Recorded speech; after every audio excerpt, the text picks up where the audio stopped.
All right, guys, I've got to know your thoughts on this story. So, a county library board member in Arkansas has reportedly been arrested for allegedly arranging her 22-year-old developmentally delayed daughter to be kidnapped. Why, you ask? To teach her daughter a lesson on safety. According to arrest affidavits, Tammy Hamby and 3 other co-defendants were charged on Wednesday, December 3rd with conspiracy to commit kidnapping and endangering the welfare of an incompetent person.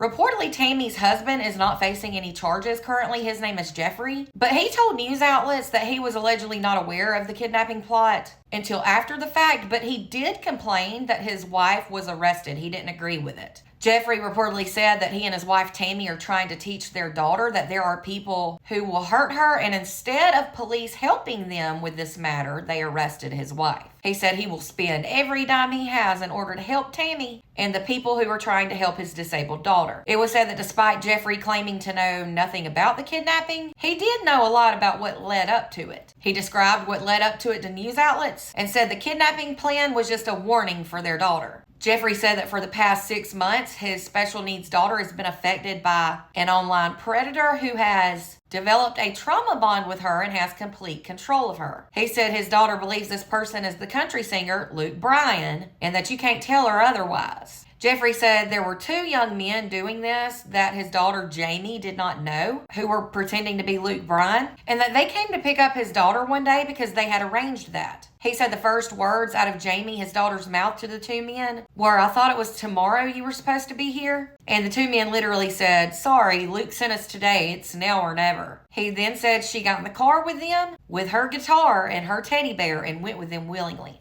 Now, I've got questions, but I'll address those in a minute. Jeffrey claimed he had video of that incident as well. He didn't say what other measures were taken, if any, before his wife decided on a kidnapping in order to teach their daughter a so-called lesson. According to arrest affidavits, his wife Tammy orchestrated the kidnapping with nursing assistant Shannon Childers and friends David Kwok and Nico Austria. On November 17th of this year, authorities reportedly found their daughter Jamie in fear of her life with her hands zip-tied together, and she was tied to a tree in a field.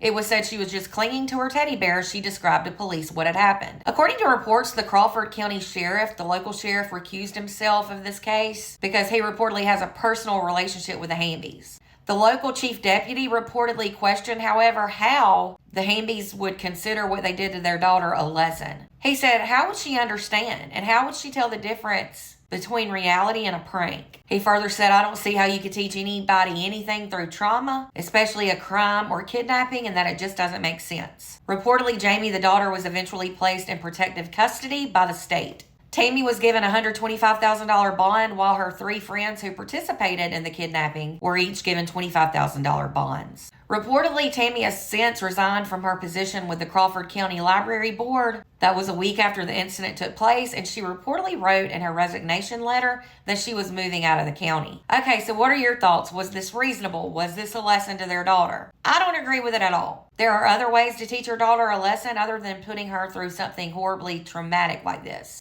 Now, here's my question. Did her parents let her go off with those 2 men who were pretending to be Luke Bryan? Because if so, that's wild, because it's clear they were scammers and liars, and more than likely very dangerous, and there's no telling what happened to her on that trip. Let me know your thoughts in the comments, and for more true crime, be sure to follow and subscribe if you're on YouTube.